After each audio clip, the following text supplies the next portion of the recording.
Hey everyone, welcome to Metaphysical Mining. As promised, Jerry Marzinsky is back to discuss shadow people. And as always, he's bringing the heat.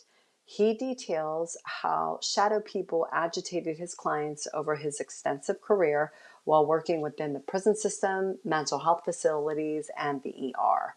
We uncovered the behavioral patterns of these parasitical entities, and Jerry even dusted off a transcript from a therapy session with the prisoner, and he takes us on a journey into the past to get a feel for what it was like working with someone being relentlessly disturbed by 4 of these entities. Jerry also shares the tools that were most useful in combating them. Many of the prisoners plagued by these entities had tremendous success reciting the 23rd Psalm. I have it here so you can take a screenshot of it for future reference. From the Quran, Jerry used the throne verse. This verse is used in exorcisms and is regarded as one of the most powerful in the Quran because when it is recited, the greatness of God is believed to be confirmed. The person who recites this morning and evening will be under protection of God from the evil of the jinn and the devil. Because the throne verse is believed to grant spiritual or physical protection, it is often recited by Muslims before setting out on a journey and before going to sleep. There is much more to come, so let's get on with the show.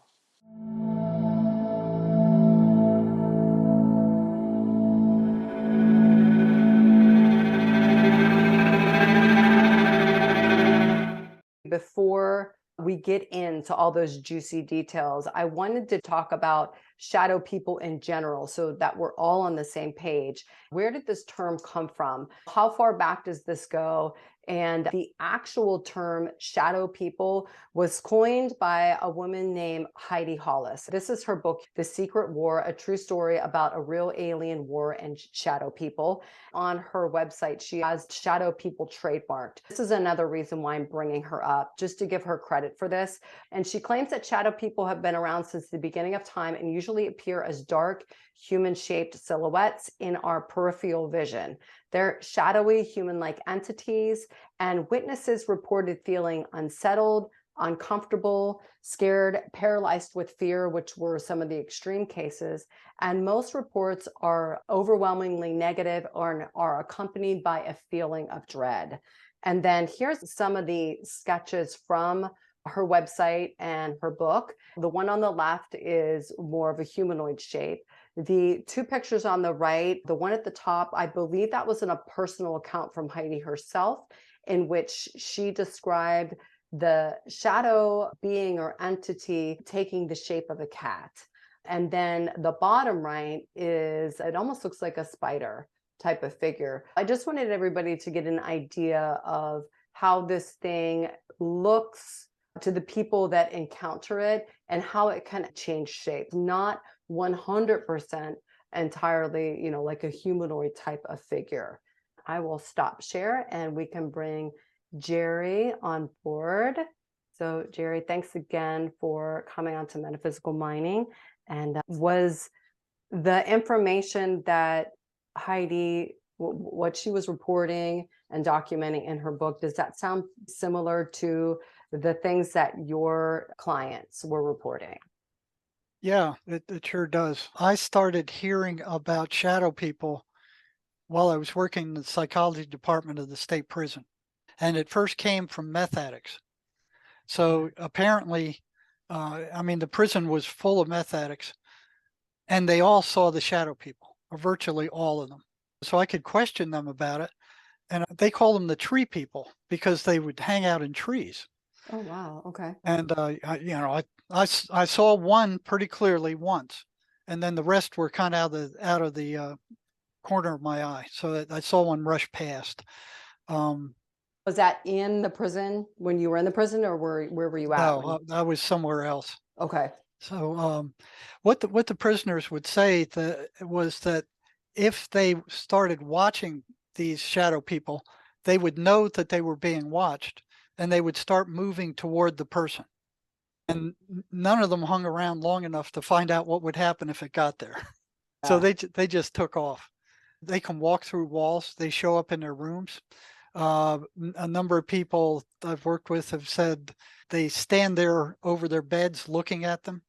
Most of them have not reported being harmed by these things. And a matter of fact, I've only heard one report out of scores of them where one shadow person entered somebody and they had an epileptic seizure. Oh, wow. That's Okay. the only one. I had another gal tell me that one walked through her and Mhm. she could feel it as it walked through her. Did she describe what it felt like? Was it hot or cold or? She Mm. just said it was like a icky feeling. Okay. There was one report that I found real interesting with a prisoner, and we got to talking about, he was using meth at the time, and I asked him, "You ever seen these things?" And he goes, "Oh yeah, we see them all the time." Mhm. And he was injecting meth.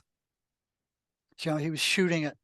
So he had a friend before he got into the prison where they were wondering whether this was an individual hallucination or whether they both could see the same thing. So they took off to the Sells Indian Reservation, uh, probably 60, 70 miles away from Tucson, went on a dirt road out there in the middle of nowhere. And they brought their meth, their needles, and that they were in a pickup truck. So one of them shot up the meth, and a short while later, he started seeing these things. He would tell the other guy who hadn't shot up the meth, "Okay, I see one over by that tree. You see him?" The guy went, "No." So, "Well, there's another one over to the left. Do you see him?" "No." They did a number of those and Mhm. determined that the guy on meth could see him and the other guy couldn't. And they were That's wondering whether fascinating. meth was necessary to see them. So the other guy shot up, and then the first guy go, "Okay, you see the one over near the cactus?" And they tell, "Yeah, I see him." "Well, what's he doing?" "Well, he's moving to the left." So they did a number of comparisons that way. They were both Mhm. seeing the same entity. Wow. They were both on meth, but they were both seeing the same entities, Mhm. and they were comparing notes. You know, but I guess he didn't know where if you look at and watch these things, they start closing in on you. While they're comparing notes, they saw Mhm. that they were being encircled by these things. Oh. There were scores of them. So And it then they, went from them being the watchers to be them being watched. yeah, yeah, by a whole circle of these things. Yes. So that they looked around and they were surrounded by them and they were all moving in on them because they move in when they're noticed. And I don't know what they do when they get there because I've never met anybody who hung around long enough to find out. Wow. So they jumped in the truck and they locked the doors Mhm. and they're watching from the outside, inside, thinking, "Okay, we're good." You Yeah. know, and these things surround the entire truck. And then he said that they felt like a giant boulder hit the bed of the truck and the front of the truck leaped up, the back went down, and they turned around and the whole back of the truck was full of these shadow people. Now that shook me up because I thought they were like ghosts or something, or they were some spiritual Yeah, something, like a vapor or like a something like vapor that yeah. they Mhm. and that there was they couldn't affect physical reality in that way. When I heard that, that got my attention. It's like, Yes. whoa, wait a second here. What are we dealing with? So Yeah. I asked them, "Well, what'd you do when the back of the truck went down?" They said, "We started the truck and we got out of there as fast as we could. We almost wrecked the truck getting out of there." I said, "Did they stay in the back of the truck or did they stay in the bed?" And he said, Mhm. "No." That's interesting that they were able to move the truck because in the book Time Storms by Jenny Randalls, a time storm is able to do that as well. There's been so many people all throughout that book report a cloud-like object overtaking their vehicle and in some cases lifting them up off the ground, moving them however it's down the road and then dropping it, dropping the Wow. vehicle. I think there was about 3 people in a car that experienced that. And then there's been other instances where they could feel the car moving, just all kinds of physical reactions whenever you actually go into one of these time storms. There was another where a man was on a motorcycle and it was raining and he had the full leather outfit on, the helmet, and not only was his leather outfit drenched, but his bike was drenched. But when this time storm took over him, it became so hot within the storm itself that it dried not only his bike, but it dried his leather to the point where, you know how when leather gets really hot, it gets smooth. And so it distorted even the material that was on his body. And when he got home, his mom could see that the skin that was exposed was red as if it was sunburned. And, Wow. yes. And so when I hear the stories coming from you of these beings physically getting on a truck, jumping up and down, it reminds me of these time storms. And in the paper, I actually say that I think these beings have the ability to create a time storm effect because they understand electromagnetics and they understand how to manipulate the human body through the central nervous system, which is another link I found between your work and time storms, because I did a real quick search on methamphetamines before this show, and it seems to target the central nervous system. It's a stimulant that affects your central nervous system, which includes your brain. And when I was looking at that on WebMD, I was like, well, that makes sense now that your patients were actually seeing these when they took meth, because it's mimicking what people see when they encounter a time storm, and a time storm does affect your central nervous system. There was a report of a guy, this was directly from the paper. I'm going to read it quickly and then you can respond to it. After an incident in his car with a time storm, a man suffered extreme physical disability. He noted in particular that his muscle coordination and nervous response were unusually restricted. That was a quote that came from Time Storms. And then another man had a struggle to coordinate the movements of his hands and feet. He was so clumsy that he says it was almost like learning to drive all over again. A medical doctor who interviewed this witness argued that the energy field associated with this phenomena may damage the nervous system and its connection to the spinal cord, producing temporary paralysis and electric shock sensations. Because the nervous system is affected, problems with body coordination may persist for days. The doctor went on to mention that if the EM field were stronger, it could take days or even weeks to get the body realigned. Now, have you had any experiences with your patients describing anything like that happening, where they had trouble moving or coordination? No, I've never heard anything like that. The Okay. two populations who reported seeing shadow people the most were the meth addicts and the Okay. psychotics, schizophrenics, both of them. And a lot of times the schizophrenics weren't on any kind of med. I've had other people report them, but these are the two high peak ones. And somewhere along the line, most of the time they don't report seeing any eyes. It's just a black head. And then one day I asked one, and they said they saw the eyes. And I said, well, what color were they? The lime green. So I started asking if they also saw the eyes after that. And I found out there was a direct correlation with how messed up they were, how psychologically messed up they were, and the seeing of the eyes on the shadow people. I knew that if they saw the eyes on the shadow people, they were a standard deviation in worse shape than the people who wow. didn't see the eyes. I actually used it as a clinical diagnosis. Yeah, I was going to say, did you use that as a Oh, litmus yeah. as to, okay, how am I going to proceed? If you don't see Right. the eyes, I do this. If you do see the eyes, then we've got some work to do. Well, kind of. Yeah. They were in worse shape. They disappear when they turn on the light. They walk through walls, and they take different shapes. It's not always just a regular three-dimensional shadow, and they are three-dimensional shadows. They're not flat shadows like regular Okay. shadows. But they're three-dimensional, and they've been reported with guys with capes on, guys with hats on, different kinds of shadow creatures. They always move around. They're always darker than the rest of the room. So I don't know what they are. All I got is the reports of people that told me. But I did have what I think was an experience with one of them. This was on Christmas Eve, back when I was working at the county hospital, and I was working in the ER doing psych crisis, and I got assigned to Christmas Eve. And it was pretty quiet overall. There wasn't a lot going on, which is unusual for the ER. And after the sun goes down, they bring in this one guy who is just quivering. He's just shaking. He can't stop shaking. And the whole time he's in the psych annex, he's shaking.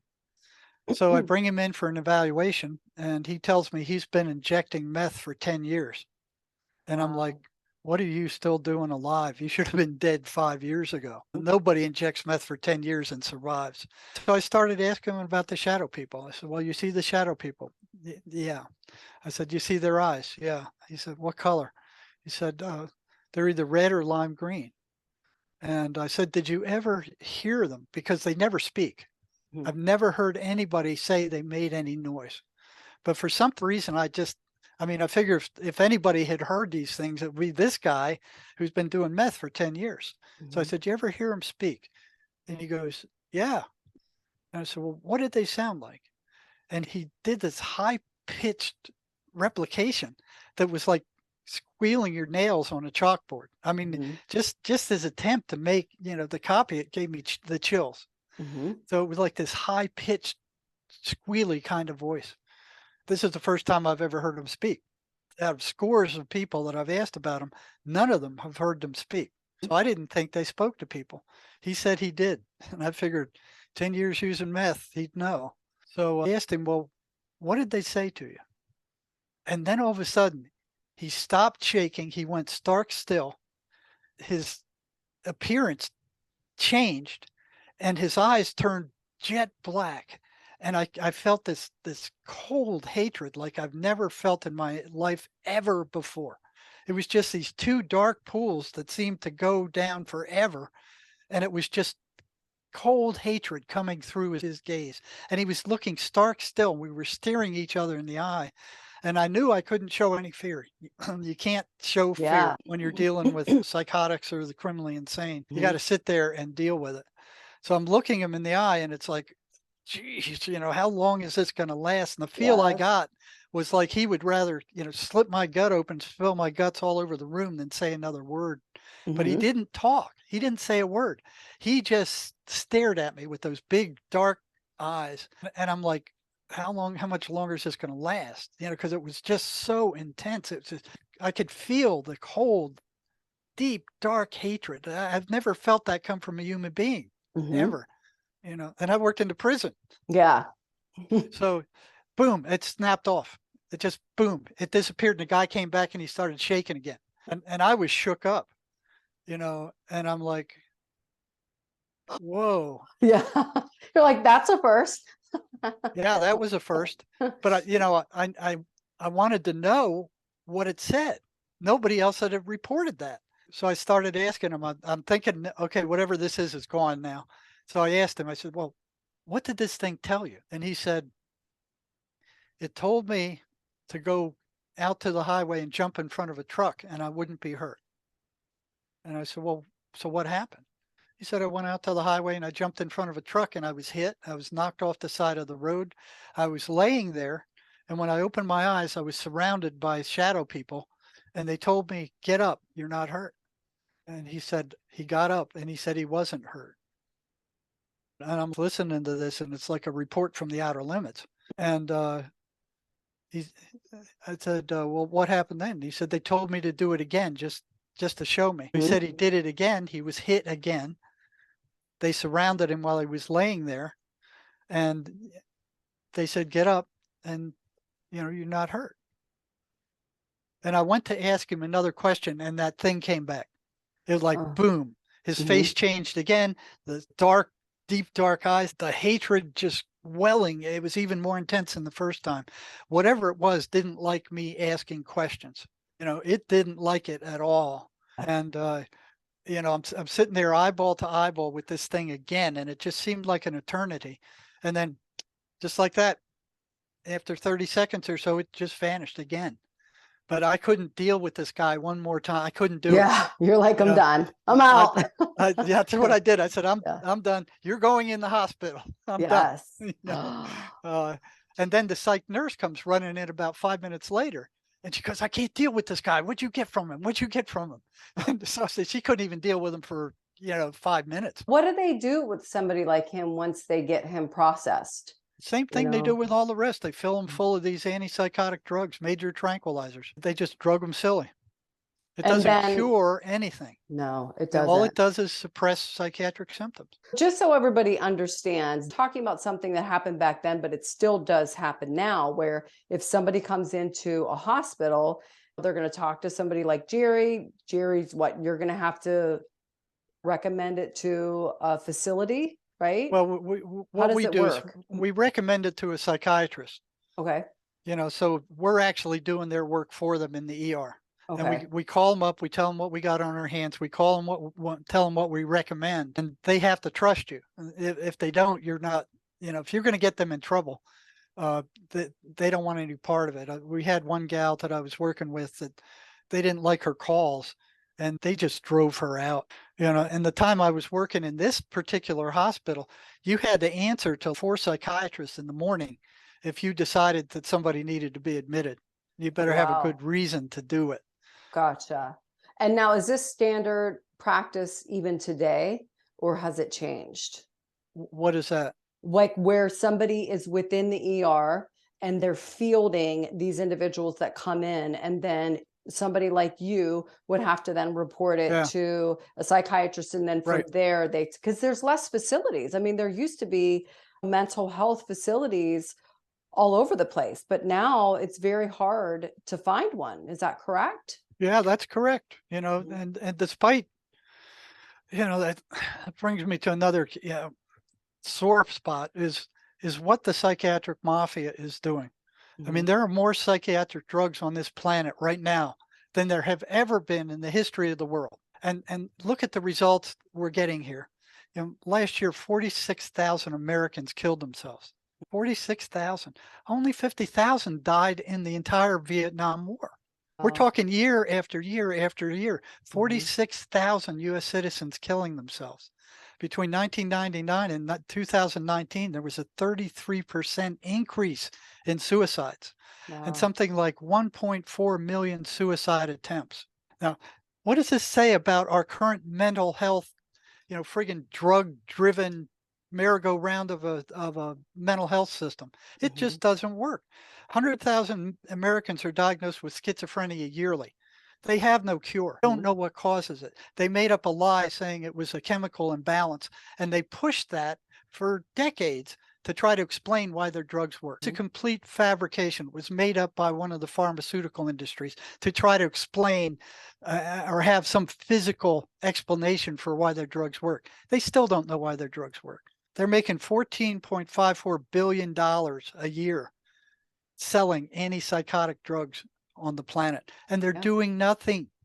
All they're Yeah. doing is suppressing the symptoms, and they're rotting out the person's peripheral and central nervous system. The brains are shrinking due to being infused with this stuff for years. They're Yeah. doing physiological damage, irreparable physiological damage to these Mhm. people, year after year after year.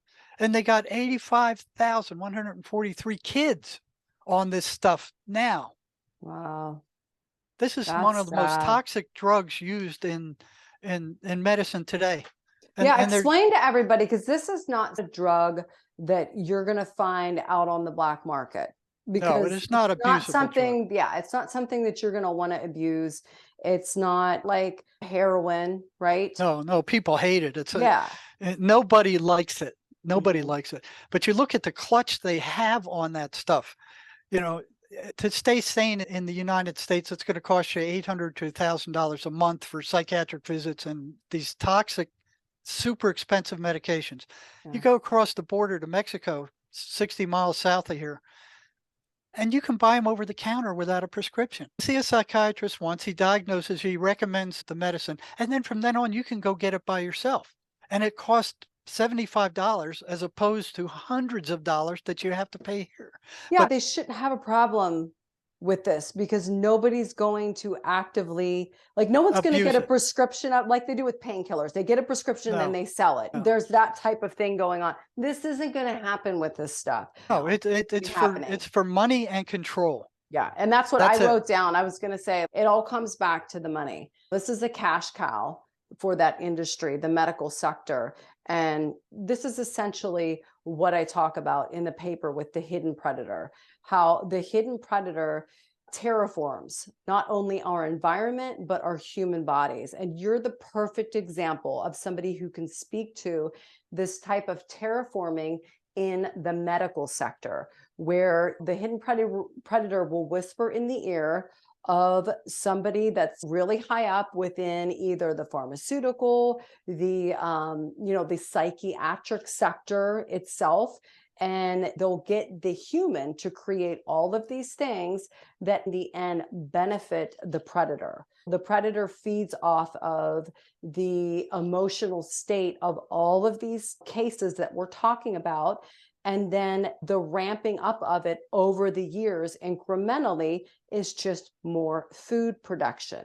You could take the way in which we produce food and just look at it from that perspective. This is another species or a force of nature that is drilling into our environment and feeding off of us, just like we feed off of animals and plants as well. You ask So any schizophrenic what happens after the voices attack them, and they will tell you that their energy level drops down to near zero. where's You know, that going? where's that We all going? know by the law of thermodynamics that you can't just get rid of that energy. It has to go somewhere. It's going from the person to the entity. I'm What's convinced that that's yeah, what's actually happening. Now, how they do that, I have no idea. I can't even yeah. conceive of it. But somehow there's a one-to-one correspondence between the voices appearing and the person reporting that their energy just vanishes. I've had some prisoners tell me, I can feel my energy leave when they come around. He said he could feel it being drawn out of them. And I had a number of them report that saying they were so exhausted that they couldn't even get out of bed for breakfast, that they felt Mhm. like they were working with a sledgehammer out in the hot sun all day. That's how exhausted they were from these things. And there's a one-to-one correlation. All of them report that after the voices come, their energy level drops to nothing. Or if the voices are constantly there, they don't have any energy anytime. They're just constantly being siphoned, it seems, but not so much that they can't continue with their To- existence, Right. and a lot of the researchers that I used in the paper talk about them as a parasite because, They are. a parasite has to keep the host alive, but alive just enough where they can still feed off of them. What they do Or to us is the same thing we do to cows. yes. They let the cow out to the pasture, eats grass. He comes back, they milk him. He goes back, eats grass again. They come bring him back, isolate him, and milk him. That's Mhm. exactly what they're doing to us. Yep. It's Yeah, the same thing. We exactly. eat food, they milk us, and they don't just hit schizophrenics. They hit us all. They hit us Yeah. all to varying degrees. I mean, you're all have the experience of walking around minding your own business. And all of a sudden, a horrible thought just barges into your head, and you go, "Where did that come from?" That's not my thought. It just makes you. It shudders to make you think about it. It's like that didn't come from you. We're all prone to this type of interaction, but from your experience, it looks like a meth addict and somebody that has schizophrenia are probably easier targets because nature always takes the path of least resistance. Like a great white shark will go in and do an experimental bite to see, how am I going to have to work for this? Or can I just bite it, it dies, and then go and finish it off? If it's going to get challenged, it's going to go somewhere else. And with the majority of the population, they're going to do that little bite and they're going to be like, okay, this one's a little harder than that one. And they've had thousands, probably since the beginning of our existence. They've been experimenting with us. Where is that path of least resistance? It's the same with all predators on this planet. They're going to find that weaker sector and then they're going to hone in and feed off of that sector probably the most. Your work has really identified where is that one sector within the human population where they can go in and easily just constantly, they're like piranhas, they can just feed and feed and feed, and then if they get sick of that diet, they can venture off, do a circle around, feed off of a couple people, and then come back. Tell you, the Yeah, prisons are hog's troughs for them. They're yeah, just absolutely hog troughs. I mean, you can just feel it when you walk in those gates. I bet. You can just feel it. They are feeding off of those people, and they are coming out of there in much worse shape than they ever went in. Yeah. And society's refusing to help them. Yeah, especially the private prisons, they don't do anything to help these guys. If it cost them 1 penny more than it would normally cost them, forget it. The state and federal prisons would provide some programs every once in a while, even though they were few and far between, and they were not quality stuff. At least they gave the facade of trying to help these guys. The private prisons, forget it. They don't do anything other than house them in their warehouses. It looks like that is another terraforming aspect of this hidden predator. It's like, let's get this human population to set up these prisons. And then even within the prisons, we can separate private and the government run.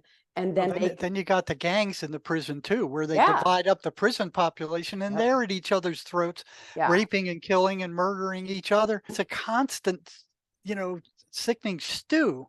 Yep. It's a psychological sewer pit, but they keep the prison very clean to make it look physically like, oh, Yeah. this is a nice Mhm. place. They grow Yeah. grass and they might put trees in there, but psychologically, it's a friggin' sewer pit. Yeah. What you described is the parasitical aspect of it. They have to keep it at a certain standard in order for that facility to function, but just enough to where it's a cesspool at the same time. There's that hidden aspect of it. It's like from the outside, you don't really see the cesspool. When you get in there, you start feeling it. And then when you get in deeper, like you did, then you really get to see what's going on. So did you want to read the transcript that we had talked about before we started officially recording? Yeah, That let, might be a good. let me make one point before I do Okay. that is the release. I mean, what's so crazy is if a prisoner escapes out of the prison, it hits the news, it's broadcast everywhere, everybody's terrorized, prisoner on the loose, murderer walking around that we don't know where he is, and it hits the news, everybody's terrorized. What they Mhm. don't realize is that every day they are releasing scores Yeah. of these people with Mhm. $50 and saying, go, you're out of here, you've done your time. No treatment. They're telling the psychotic ones, when you run out of meds, go to the nearest emergency room. They're not going to get any meds there. There is no connection to community resources. They just throw these guys out. I've seen one guy, I remember, I just shook my head. I knew he was going to kill somebody within 6 months. He was going to be back in again.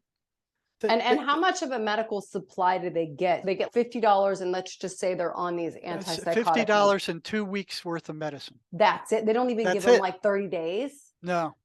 Wow. And then so let's do a hypothetical. So this person leaves, they're psychotic, they're given $50. The hell can you do with that nowadays? They're given 2 weeks supply and no refill, right? So just like No 2 refill. weeks, No. slap on the ass, out the door you go. What Right. happens at that 2 weeks? Well, They have to a go. lot of them take that $50, buy a Uber ride into town and buy some drugs or alcohol. Other ones, they have to return to crime because they have a prison record. A lot of them are psychotic, so they become street people, or they start robbing people and they end up back in prison again. I've heard of prisoners who got out, they couldn't deal with it because they'd been in so long, and they go rob a grocery store or something just to get locked back up again. They don't want to be out. That's their culture. That's what they're used to. What about the one that actually wants to heal themselves and get back into society? They're given 2 weeks worth of medication. What do they do when that 2 weeks is up? You said they have to go to the ER to get more. Well, Is that because they shouldn't be sending them there because they're not going to get meds there. What they're hoping would be that we would hook them up with a mental health center. They should be hooked up by the prison to a mental health center before they leave, not dumping it on the ERs. The ERs are too busy to do that kind of stuff. That's pretty irresponsible to just dump that onto the ERs. And the other thing is, if they don't make that connection, these drugs are so awful that you can't expect most of the prisoners to go looking for them. Not going to go to a mental health center and get those things again. Hate those drugs. They don't like taking them. They're not going to get them on the street, like we said earlier. This is not something that they're going to be able to get on the street, and they're not going to want to get this. They're going to want to go after the fun stuff after dealing with the side effects from those drugs. But how many do you, I know I'm kind of putting you on the spot here, but do you know off the top of your head, or do you have it somewhere where maybe I could post it later? How many mental health facilities are there actively within the United States? So they're like at least, I don't know, maybe Well, five per I'll state tell you or what something? they did back in the, I think it was the 80s. Proposition 13 from California came through. It was a property tax rebellion. Okay. What California did was they closed down their state hospital. That swept across the nation because state Mhm. hospitals are very expensive to keep open. I was there when that was sweeping across. Then they go, "Oh, this is a new concept in mental health. What we're going to do is we're going to put these people out in a more normal environment." So they're putting schizophrenics out in a more normal environment, and we're going to increase the number of mental health centers out there so they can be treated in the environment. They can be treated in society. Doesn't work that way. Most of them don't have transportation, or it's so much trouble to get to a mental health center. And then when they get there, they put them on all this rigmarole. Even if they can get there, most of them don't want to go there and take these drugs again. So they closed down all the state hospitals. And where are the people? They're in these tents you see in Los Angeles and San San Diego and Francisco, yeah. San Mhm. Francisco and Colorado. They're Yeah. all out on the streets, and they're living on the streets, living out of trash cans and stealing stuff, and not getting, as long as they can get away with it. The prisons are full. They're full to overflowing, and the mental health centers are being phased out less and less and less. And that's where I'm talking about the terraforming aspect of it, because doing that is not to anyone's benefit, Jerry. No, Agreed? not at I mean, all. it's Not at ridiculous. all. Any person with common sense, I don't even have to have a degree in psychiatry to say that's ridiculous, people. So that's where this terraforming aspect that I talk about comes in, because everything that you're talking about does not benefit a single human being, except for the people making money off of it, and then some type of predatory parasitical aspect of this reality itself that would be feeding off of it, because that would be the ideal situation. Yeah, those Um, psychiatric drugs cure nothing. yeah, You know, yeah. that's where MACE comes in when we talk to Cherie. MACE will go in and it will actually cure a lot of mental illnesses, and I'm using it with schizophrenics. We're getting recoveries. We're getting people getting better. It actually works. He's referring to Sherrie Hatfield. She's a woman that's out of Australia, and she works with this it's called the MACE method. And The MACE we energy method. the MACE energy method. Because Thank you. this is an energetic therapy. It takes the soul and the spirit into account and Mhm. uses those entities to find where the damage is. It will actually lead you, if you know how to do it, where the damage is, and then allow you to go in there and disappear the emotional charge around the damage. And that's what a lot of these entities feed off of, is that emotional damage suffered by schizophrenics. You could look into the background of a schizophrenic and you're going to find horrible abuse. 98% of the time, it's going to be horrible physical, psychiatric, emotional, sexual abuse. And that's deep seated. And these drugs don't do anything except tamp that down. So, oh yeah, you're feeling nervous and crazy. Take some of these tranquilizers, and you won't feel that way for a while until they run out. They don't Mhm. cure anything. They don't Yeah. cure nothing. They mask it, but it still perpetuates the problem. It still keeps it going. It reminds me of a food production facility where you're keeping that thing alive in order to continue feeding off of it. Doing the bare minimum, just like we talked about with a parasite, will do the bare minimum to keep the host alive. And this is just, an outside force bearing in, and it's working with us to do this to us and to our reality, because for some reason it can't come in here itself and do it. There's some type of rules of engagement that I talk about in the paper, where there's like a protocol where it can only do certain things in a certain way. I won't get into that here. I'm actually doing an extensive video on that I'm doing. It's like a solo video I'm doing that should have it uploaded after this. But I go into how there's rules of engagement that it has to practice. And one of those rules is that it has to work with us in order to not only terraform us, but the environment. It uses us like puppets to do these things. So you can look at, the actual psychiatry sector itself is what this predator is working with. Get the entire Western mental health system. Yes. The entire Western mental health system is taken over by the psychiatric mafia and big pharma. And nobody's being cured of anything. Nobody's getting better. Yeah. Nobody recovers from this stuff. And that's totally by design. I'm convinced that it's totally by design, because there's really no common sense reason to perpetuate something like that unless it is benefited something else. I don't know any other way of looking at it besides that. It's benefiting somebody, and it ain't us. It ain't us. In the end. That's for darn sure. But I did want to ask you, I'm going to switch gears just for a second. The eyes, you talked about the red eyes and the lime green eyes. Do you remember there being a difference with somebody that saw red versus green, or was it the same? So it was the same, like the eye color doesn't matter. You know what? I never thought to ask that question. And next I time, never you need to add that to your list. Yeah, I'm curious if green does something different versus red. There might not be, but there is the electromagnetic spectrum, and different colors correspond to different things. So I was thinking, would lime green be more of a hypnotic state, or would red induce more fear? Is the color an indicator of the abilities that the entity has? Is that something that we can start documenting? Yeah, I don't know. I never thought to ask that question. And the people I'm working with now, although they may hear voices, they're not that bad off. Okay.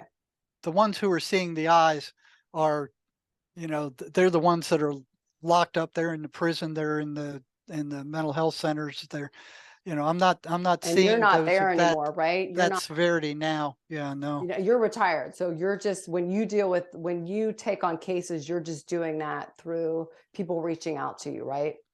Yeah. Through my website. Okay. JerryMarzinsky.com. Okay, good. If anybody has any questions for you, that's the best way to reach you in regards to all this. So you're not associated with the facility anymore because you're in retirement, right? Okay. Nope. I got my own private practice. I'm running it now. Perfect. I'm having a hard time keeping up. I bet it's probably, you're probably inundated nowadays. As you were talking about, it's just been getting worse and worse. And we've got people fully recovering. Fully recovered. No more voices. Gone. Yes. Yeah. And we did the last show that we did, because this is, like I said, this is the third time you've been on this channel. And the second time you brought Ava with you. She was the trapeze artist, and you were discussing how she was able to, with the MACE energy method, the two of you were able to work through the voices that she was hearing and the issues that she was having. Do you have any updates with her? Now that I have you here? I hear from her periodically. She's out there doing well. Okay, good. Because as I was getting prepared for this show, I was looking at the notes from the other shows, and we have to definitely do a follow-up video with her next year, because I believe she was going to start studying the MACE method, because it was so effective for her that she wanted to actually get proficient in it and then start helping other people. That's how they get most of their students. In that same way. Bet. It's that effective that the person that's being healed by it wants to then share it with others. And you can't ask for a better person to then become one of these therapists, because they did it themselves. They should be able to really empathize with the person that they're working with. And I'm excited to hear how that works out for her. And hopefully we can have her on next year at some point in time. Sorry, I went off on a tangent. Did you want to read the transcript from that prisoner? Yeah, I can read some of it. So okay. This is a guy I was working with who did fully recover eventually. He got rid of the voices. And this is I can't remember, anything as well as I remember after these sessions. So it was really strange that if I wrote down the notes of what happened in these sessions within 24 hours of the time I did it, I could remember line for line what they said. Yes. I can't do that in anything else in my life. I can't even find my cell phone or my shoes half the time. but Well, but it was meant to be, Sherry. You were meant to do this. it was very strange. Yeah, this is your fate Was, pattern. I still find it strange because it doesn't fit my pattern. It doesn't fit. Here I was. This is one of the guys where I was. One of the what I had is a group of prisoners Okay. who agreed to tell me in real time what their voices were saying. Gotcha. So if while we were in the session the voices showed up, I wanted to know what they were saying. What was this in a group setting? This is one-on-one. This is one-on-one. So I Okay. had a group of inmates who had all agreed to work with me on a one-to-one basis, but tell me in real time what the voices were saying at the time they were saying it while we were in the session. While you're okay, perfect. Okay, So what I would now we do, have all that context. So now I'm excited. Okay. see, and I knew that they ran a series of repeatable patterns. Yes. I And had we figured that out. discussed those in the first interview. We went through, Right. we almost made it through the whole entire list. There's 25. I think there's like 23 of them. Okay. Okay. But if you have, I mean, here's the psychiatric mafia saying these things are hallucinations. They haven't done any research on that whatsoever. They just arrogantly proclaim it because they don't know what else to say. But they've done no research on it whatsoever. So that's consensus across the entire industry. They classify them as hallucinations. You've come to the conclusion through all of your years of working with these people that hallucinations don't act this way. They don't run repeatable patterns. If it's running repeatable fixed patterns, it's not a hallucination. There's something that's driving that behavior. Like one of the main ones is they're always negative. What holds them always negative? Why aren't they random? Why aren't some of them good, some of them bad, some of them are neutral? Why aren't they across the spectrum? Something is holding them to that negativity. Why do they react crazily when the person repeats the 23rd Psalm or tries to read the Bible or tries to go to church? Why should a hallucination go nuts when the person tries to go to church? It's on and on and on and on and on. It just doesn't make sense. Yet they continue to tell these people that these are hallucinations. And that's not helping them at all. No, that's got to make it worse. It makes it worse. They have to come to a point where they can differentiate their own voice from the voice of these entities. And so that's what you were ultimately, like, the underlying kind of aspect of what you were doing when you were asking them to report this was helping them to differentiate, right? Differentiate. And there's some basic rules. Is one, every negative thought about yourself or anybody else comes from them. And their intent is not the same as yours. So a schizophrenic will tell you that the voices are telling him to do things that he doesn't really want to do. Those are 3 giveaways. But in order for the person to recover, they have to realize that these voices they're hearing are not who they are. They don't come from them. And they try to make it look like, those voices belong to the person. And I even had prisoners ask, who are you? What are you? And they say, we are you. They're lying their butts off. They're like jaguars in the jungle. They blend in with all your other thoughts, and then they come out and they strike and hit you with thoughts. Well, examples are like, so why did I say that? Or why did I do that? Or that was stupid. Things like that, where they just kind of take a shot at you, and you say something you didn't intend to say, or it comes out the wrong way. That's at the mild end of things. The major end of things is where they completely take control, like they did with Janine's son, and the guy murders 4 people and he doesn't remember doing it. Yeah. Glad you brought that up, because that's another thing that I used the research of Susan B. Martinez. She wrote, let me see if I can look at the book really quickly from here, The Field Guide to the Spirit World. And she's got a ton of data in there on serial killers and how so many of these famous serial killers will be adamant that they didn't do certain things. Right. I mean, straight up convinced that they did not do it. They couldn't do it. and they're convinced that it was another aspect of themselves or an entity or something like Right, that. and they'll And tell the judge it was the yeah, voices that did it. I didn't do it. The judge, yeah, yeah, yeah, sure. Well, yeah. we'll lock you both up. What's really interesting about her research, which I want you to comment on as well, is that she would go back into the history of each person and talk about from their childhood how they were isolated. This isolation is where they were overtaken. And then that entity lived with them on all through their lives and almost evolved with them. And, got more aggressive as they got older. It's as if once they latch on, like I said, they'll take the path of least resistance. They'll try and find somebody in a vulnerable state. So a child that's isolated, maybe their parent, like you said, they come from horrific backgrounds. They're being traumatized. And they're not only are they disassociating psychologically, but they're environmentally, they're being disassociated. Maybe they're put into their room, they're locked in a closet or something. They're completely isolated. Then boom, they get preyed upon. And then from that point forward, that's it. And she goes into the data of somebody maybe from their family or themselves reporting this type of behavior. I remember the first instance I had of, you were talking about they didn't remember doing something horrific. This one prisoner, he was racked out with the voices. They were taking control. He didn't want to be alive anymore. So what they told him is go get a gun and drive your car out into the desert until you run out of gas, and then stop and to go out in the desert and shoot yourself. He loaded up his gun. He had all the cylinders loaded. He drives his car out to the desert until he runs out of gas.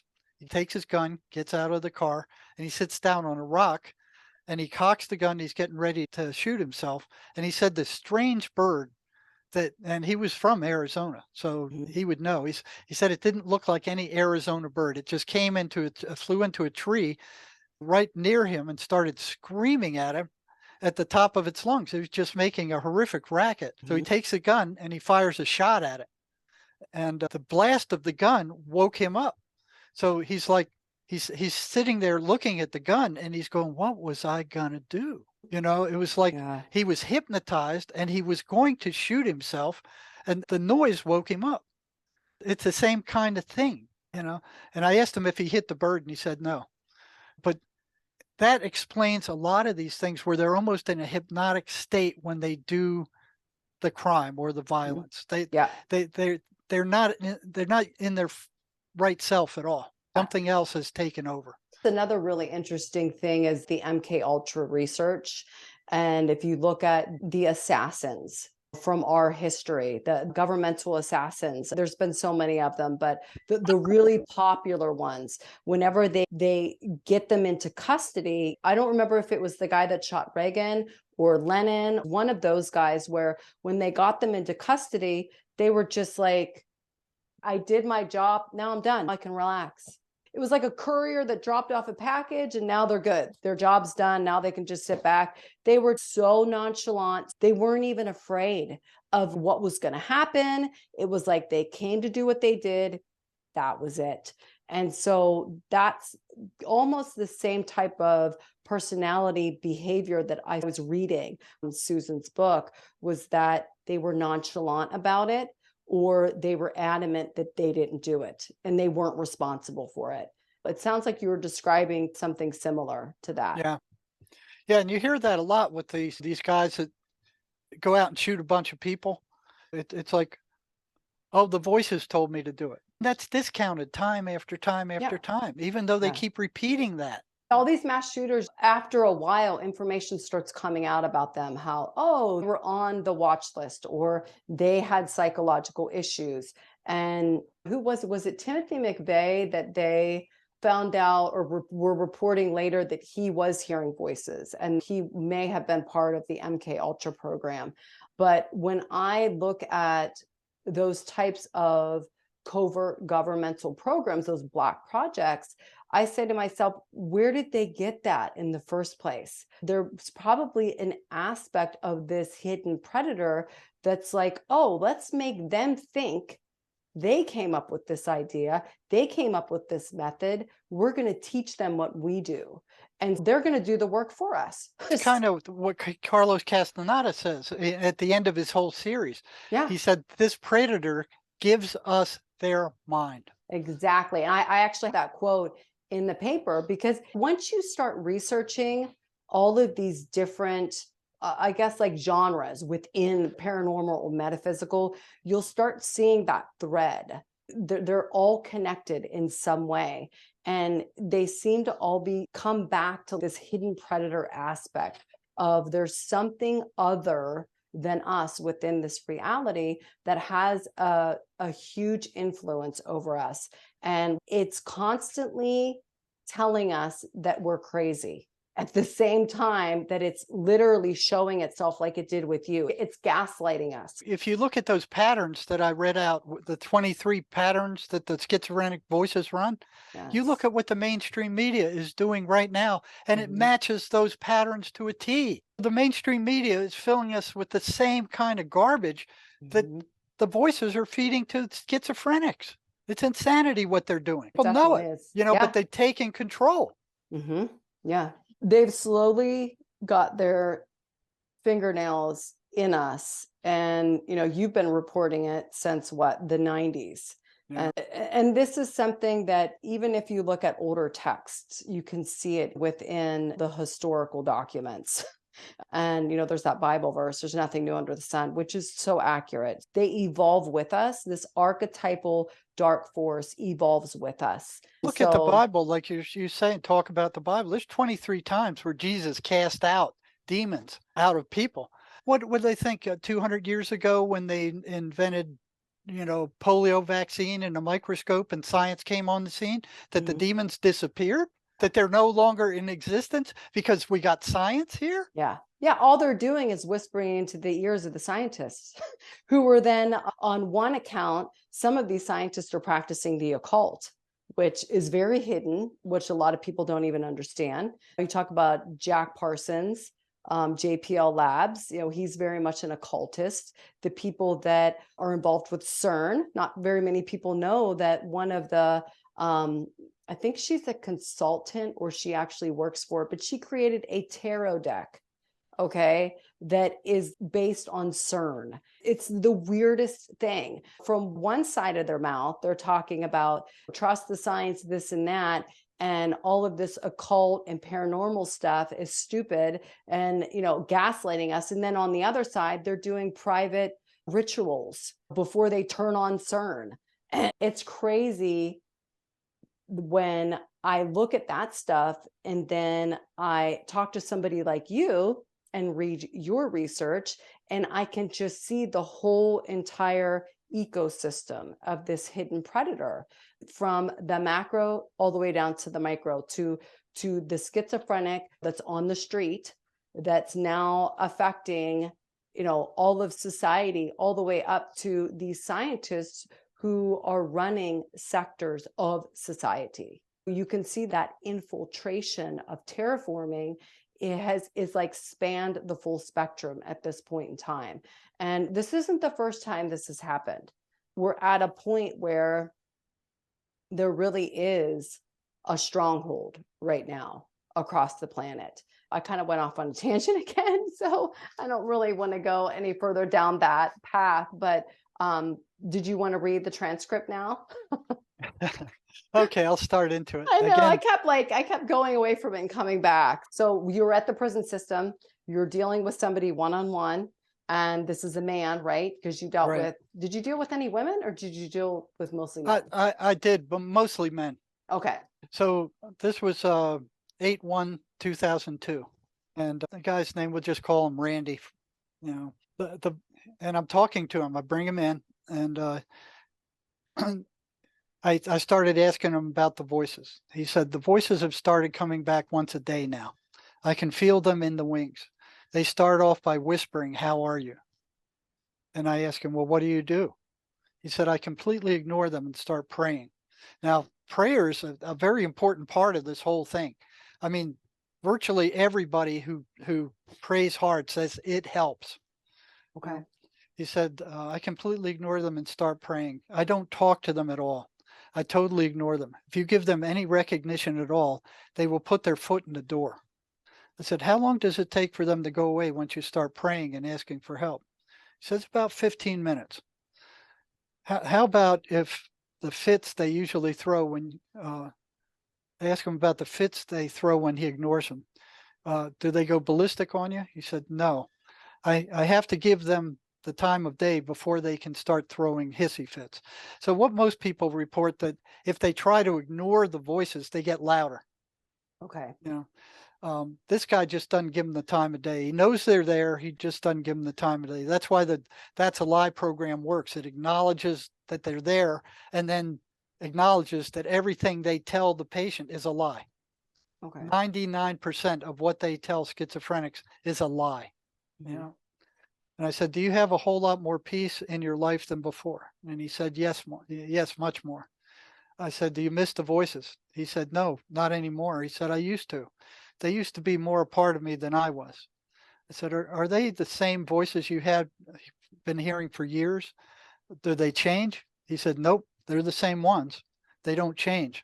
So it kind of goes in with what you were saying, is that they stay with the person. And once they're assigned, they stay there. I said, how many voices continue to come and visit you now? He says, 2. I said, is that the same number as before, or is it more or less? He says, it's 1 less. Was the one who disappeared one of the weaker ones, I asked? He said, no, it was the strongest one. I said, really? He said, yeah. I said, what do you think happened to him? He said, I've been praying on a regular basis now. It seems that the strongest one couldn't stand the constant prayer. I said, have you forged a better link with the positive spirits? He said, yeah, the demons try to disguise themselves as good spirits. And that's a common thing they do. They try to tell the person, well, I'm Jesus Christ, or I'm a prophet, or I've got special powers and I can help you. And I know stuff that you don't know. And I can predict the future. And a lot of times they can. Once they get the person's trust, then they just gig them.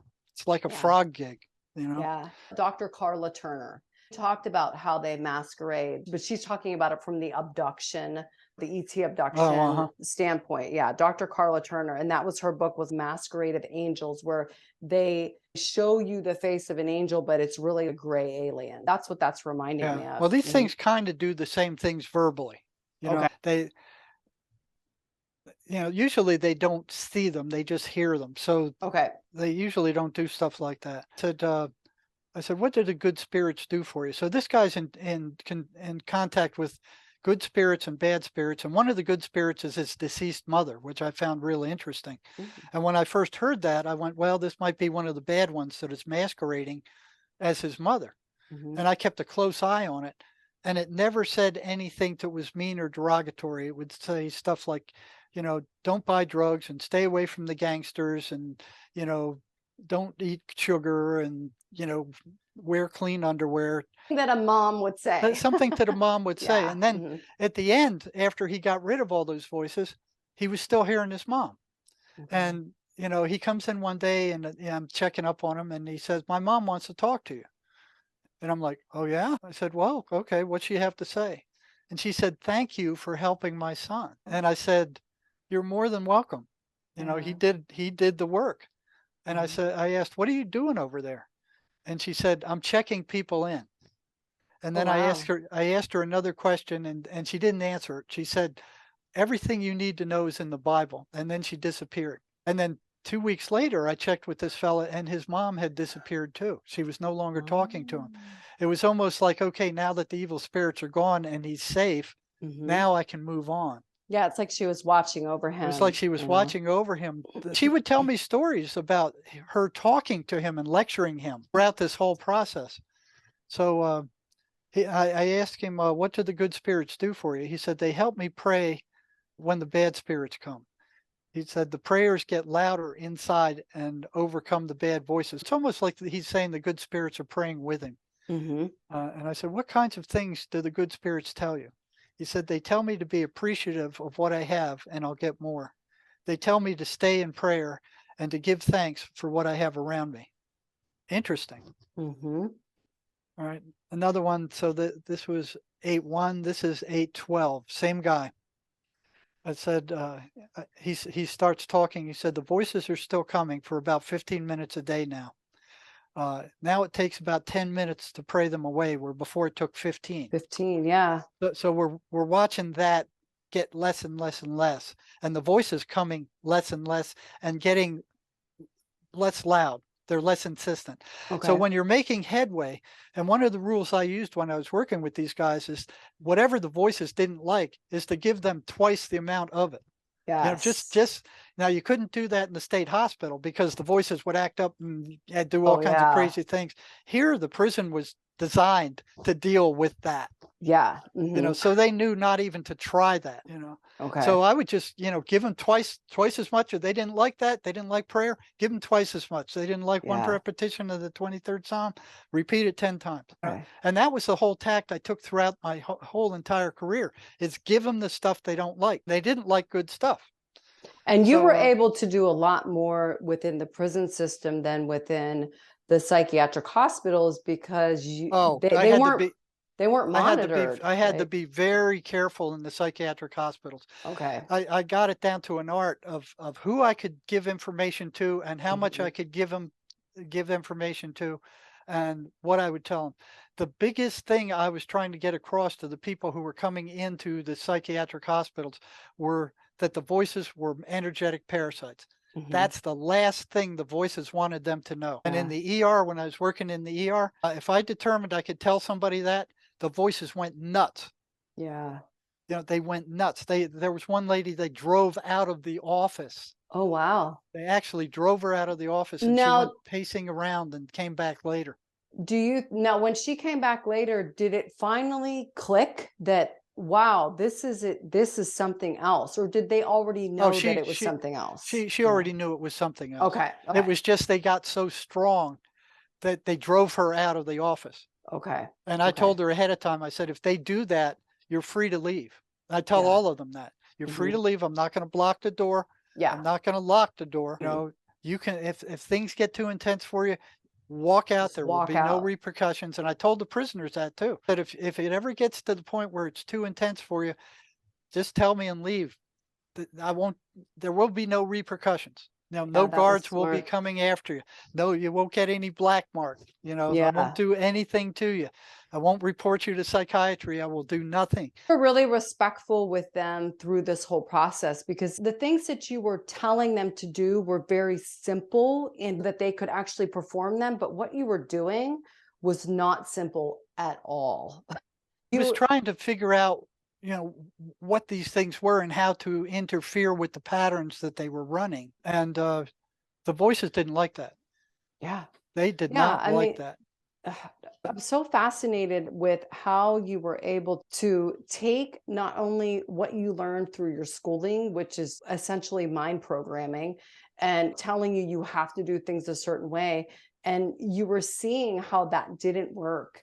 Yes. And then you were being so respectful of the individuals that you were working with, which most people are not respectful of that aspect of society. You really do need to be commended for being a decent individual when it came to dealing with this aspect of society. Well, to tell you the truth, it was a cooperative effort, you know, and sometimes it got spooky. You know, there's one guy that come in one day, he's hearing voices. He's you know, he's really not on enough medicine, but he's not causing any problems. And one of the guards disrespected him.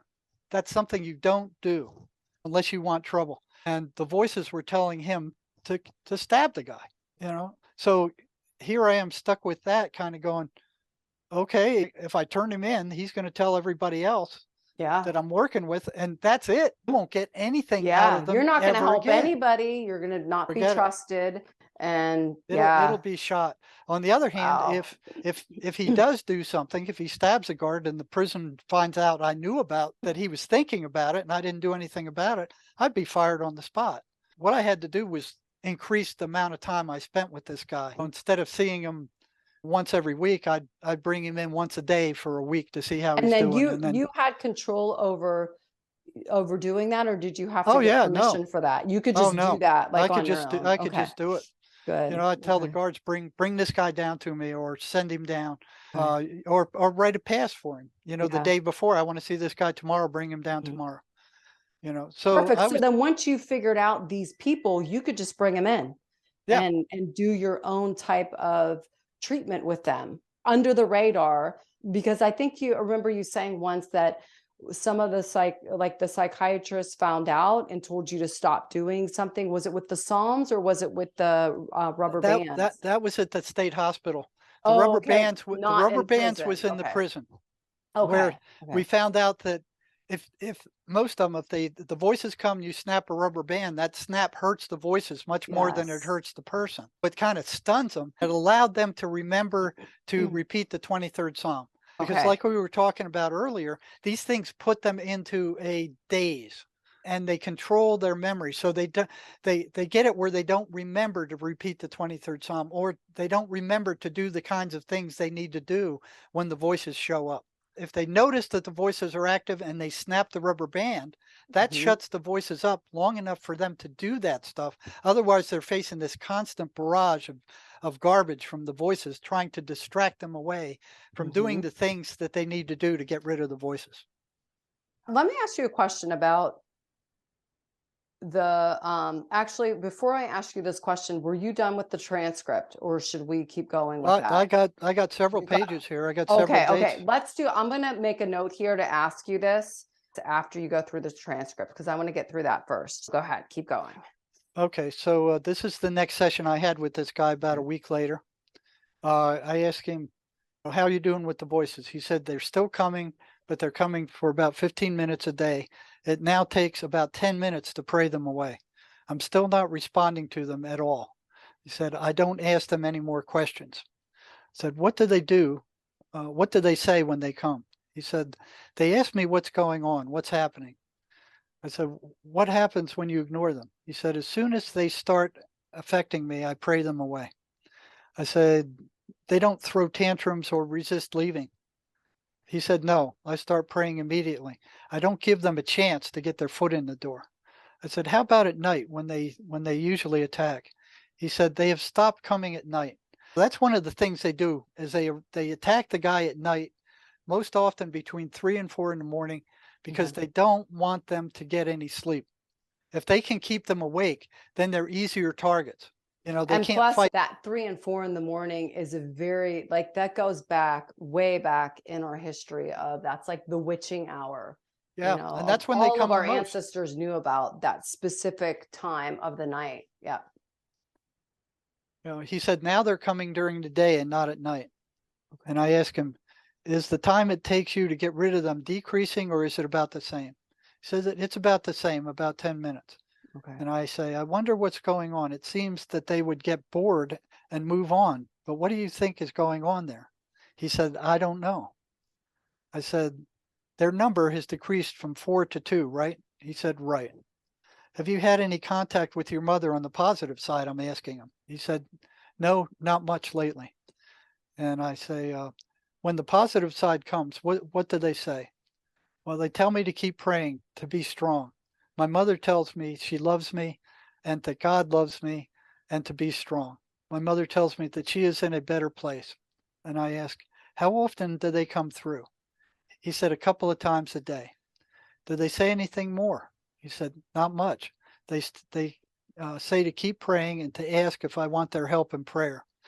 I said, seems you have gained ground by going to church. Do you miss the voices at all? He says, no. Let's see what else I got here. That's interesting that it went from 15 minutes it took of prayer to 10 minutes. That had to feel good for you to see that progress. Yeah. Prayer is very important. I'm not a Bible thumper at all. Yeah. It's just, this is what I've seen.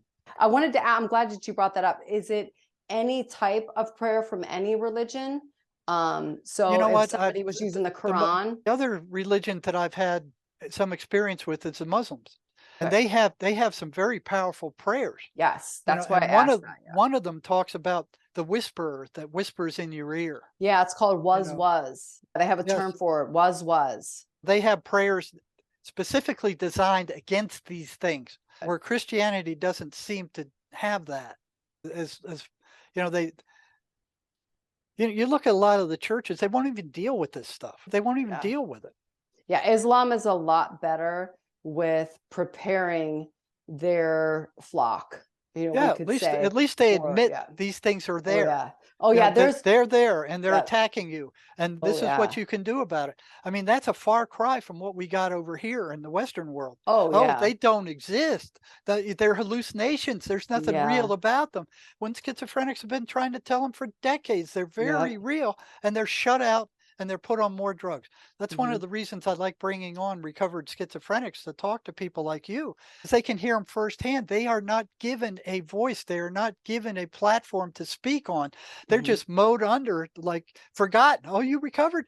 Oh, that's great. You don't have Yeah. researchers coming and asking them, what'd you do to recover? Yeah. No, Yeah, never. I think that it's so fascinating, and I'm so glad. Just so everybody knows, we're working on bringing a couple of Jerry's patients that he's working with right now that have a high success rate with a lot of the methods that he's using. And next month, so next year, we're going to be talking with at least one we have on the book so far, a guy named George, and then we'll work on some others. And we're also trying to get together with other doctors that are in a similar position as Jerry, where they're retired, they're in private practice, and they did similar things back when they were working in facilities. Similar things to, you know, flying under the radar, trying alternative methods, and then they're also doing exactly what Jerry's doing in retirement, where they're using those practices that they tested that were effective. They're actually using them now in retirement, just like you are, Jerry. So that's just a little teaser to a couple of the things that Jerry and I are working on for next year that should be really helpful, not only for somebody that is afflicted by this, but others that, you know, are possibly within the therapy field, and they want to understand, what can I do, because some of the mainstream therapies, they're not working, especially for this particular I guess you would call it disease or whatever affliction that we're addressing today through Jerry, this schizophrenia, this you know, issues with methamphetamines and the after effects of that, you know, the side effects of that particular type of drug use. That's just a little teaser to that. And now we can get back to the transcript. So I'm glad that you mentioned Islam and how that is another effective type of religion, and that you can find prayer through that. So not only through what you're talking about, what was the psalm again that you recommend? The 23rd Psalm, they hate The it. 23rd I've Psalm. I've Okay. had patients tell me that the voices react to the 23rd Psalm like throwing worms on a hot frying pan. They can't stand it. So it's one of those things that I say, okay, they can't stand it. Give them a ton of it. Even if you have to repeat that over and over and over again for hours, do Mhm. that rather than listen to them. Now, do you remember anything from the Quran that you used? Well, I have some prayers on a hard disk here. You know, two real, you know, that they're developed specifically to pray against these Okay. entities. They call Well, them if the you jinn. could, yes, yeah, if you could send that to me, I will post them in the introduction that I'm going to tape. I can read it and I'll post it. So that way people can take a screenshot of it and they can use those. You said there's two of them. So I'll definitely do the 23rd Psalm and then send me the other ones. And I'll make sure that I put those in the intro. That would be great. Thank you, Yeah, Jerry. the 23rd Psalm is, I've heard that over and over and over again. They Okay. cannot stand it. Okay, I'll add it in the intro when I tape that, and then I'll also put it in the description as well, just as a reminder. I'll put the links so people can go to it. So you That's, ask, you know, for our psychiatry friends out there, why are these hallucinations can't stand the 23rd Psalm? What's with that? yeah, yeah, You know? yeah. These hallucinations almost seem like they're sentient beings. You know, Well, they are sentient yeah. beings. So I never heard of a hallucination being sentient. So, like you said, but okay, So we start out another week later, and he okay. says, I'm having drug dreams, but there's another side in the dreams that is telling me not to use. And I scribbled a note saying, evidence that dreams are also a battleground between light and dark. Mm, Um, so I say, sounds like the positive spirits are trying to help you with these drug dreams. You might want to take that into consideration. how have you been doing in your battle with the voices this week? He said, they keep coming through about 45 minutes a day, 3 or 4 times a day, and they show up and say, how are you doing? You need us. Here they are trying to convince him that Mhm. he needs them, that Yeah. he can't go without them. Then they say, we miss you. And he says it's the same old crap over and over. I fell for this crap before. I'm not going to do it again. I'm not going to be their milk cow anymore. And I said, did you ever challenge them as to their milking your energy like a bunch of parasites? He said, no, I'm not going to even give them that much. They did say that they didn't want me to have that information and that it wouldn't drive them away. They did say that all the voices agreed that the information you gave me about them being parasites and milking me of my energy did interfere with their relationship with me. They all agreed to that, he said. So this is the kind of information that I'm trying to pick out of a psychotic Mhm. mind Yeah. with how these things operate. Mhm. And I asked him, where was it you where the voices came through and told me not to interfere with their way of life? No, but they told me as much. So they're telling him that I have no right to interfere with their way of life.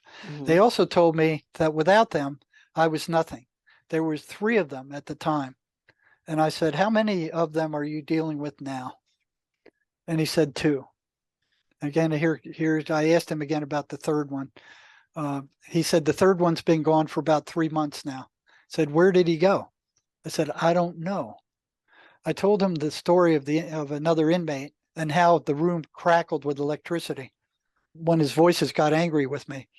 And I asked this fellow if he ever did anything like that to alter, or his voices did anything like that to alter physical reality. And he said, yes. The voices told me that this other inmate was going to get into a fight with him. I asked him, did that happen? He said, yes. The voices told me twice that this would happen. I said, how did the fight start? Did he just come up and attack you? He said, no, I was in the bathroom just after taking a shower. My hair was soaking wet and I was combing it back hard to get the water out.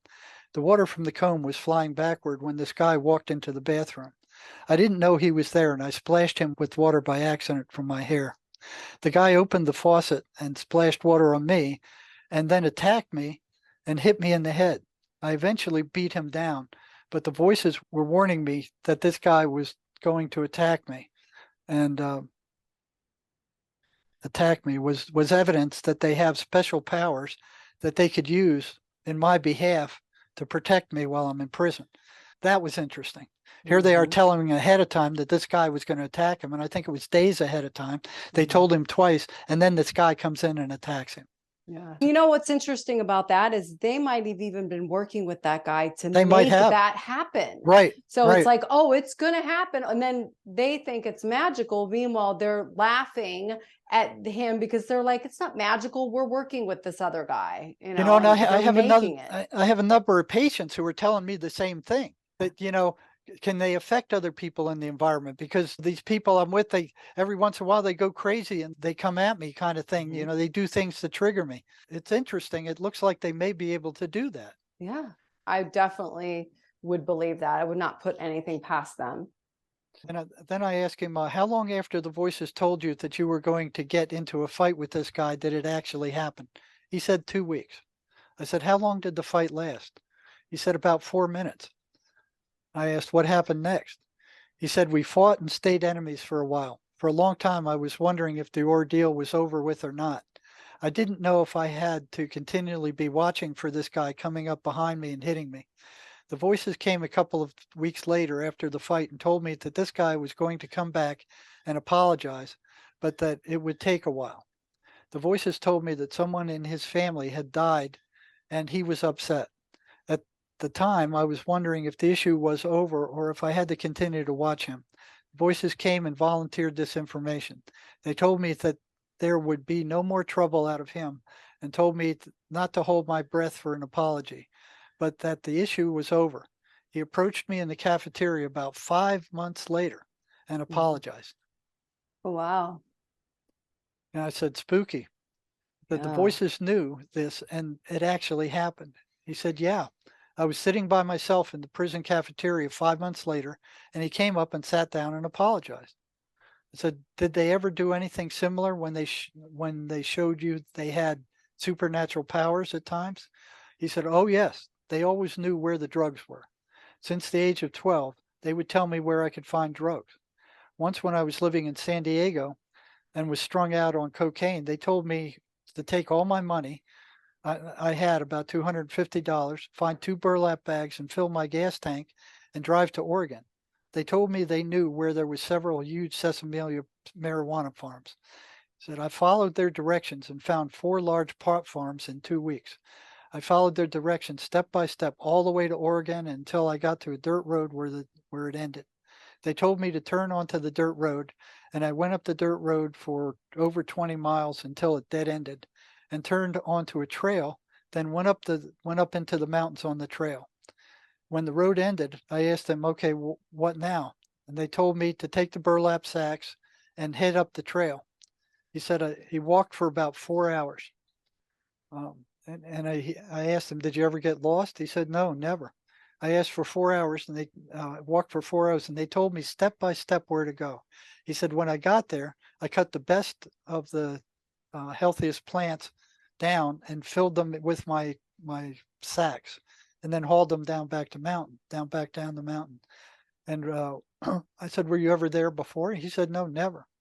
I said, "How far was the pot farm from where you started in Southern California?" He said, 1,500 miles. Wow. And you just took off without enough money to pay for gas and get back, and you trusted the voices enough to do that? He said, "Yeah, I had just enough money at the time to buy gas to get up there." And I said, "What did you do after you cut the pot plants down and filled the sacks?" He said, "I asked the voices, what do I do now?" And they told me where there was a park where I could sell the pot. I said, "Was there a park where they told you where the people would be that come buy the stuff?" He said, "Yeah." "And what did you do after you sold the marijuana?" He said, "We went fishing for 3 or 4 weeks. I bought a bunch of prostitutes, all the cocaine I could use. We went fishing on the Columbia River, and the voices were fishermen. They liked to fish. There was a bunch of fishermen out there in the river. Nobody was catching anything except me. The voices told me where to throw the lure, when the hole was fished out. They told me when and where to move. I was the only one on the river catching anything that day." And I remember asking him, I said, "You got to be shitting me." Yeah. He said, "No, I'm not." He said they liked fishing. And Oh I'm my like, God. you know, Hallucinations don't like fishing. I it was mean, blowing me away. yes. I said, "Oh And yeah, they're fishermen." He said, "Oh yeah, they loved it. They kept saying, just one more cast, just one more cast. Throw your lure over there or over here." He said that we caught tons of fish. We hit all the major rivers over the period of a few weeks, you know. And I said, "So it was you and these guys, your fishing buddies?" He said, "Oh yeah, we drank lots of beer and ate very well. We went to a bunch of shows and paid for a lot of prostitutes and bought a lot of cocaine. We had a great time," he said. I said, oh my how come you didn't stay up there and keep living the high life?" God. He said, "The last time I ran out of money and I was going to go up there to the mountain to cut more marijuana to sell, the voices stopped me and said, 'Oh no, you can't go up there again.'" And I said, "Why not?" And he said, because those fields we raided, they're waiting for you, and the Oh. police are on the lookout for you down here. You can't keep doing this kind of stuff forever. You have to stop at some point." Hmm. And I said, "They actually told you to stop?" And he said, "Oh yeah, uh, they would say when the time to leave. They told me it was time to pack up and head back to San Diego. They said, 'You've had your fun, now let's get out of here. It's time to leave.'" Said, "Did they ever do anything like that before?" He said, "Oh yeah, they were great hunting buddies. They would tell me where to go find deer and where the deer would come." Now, I've got much more, but we're at like 2 hours now. I don't know how many people are going to live to 2 hours of that. Well, I have one more question real quick. So they were with him from the age of 14. I think that's what you I think said. that's what he said. Yeah. And then how old was he when you were working with him? Do you Oh, remember? I'd say in his late 40s or early 50s. 19? So from 14 to 40, they were with him. And I find that out to be the case most of the time. The voices they Mhm. start with usually stay the same if Okay. they come early. But I've talked to a number of people that said they switch. I Mhm. talked to one gal that said the voices weren't treating her mean enough, so their sergeant or whoever's over them came and took that voice away and inserted another one that was much meaner. I found that interesting. I wonder if was he incarcerated because of something that they told him not to do? Because I'm sure they would try and keep I would have, if I was this parasitical, these fishermen, I would have tried to keep that guy out of prison because he's their meal ticket to go do things and have fun.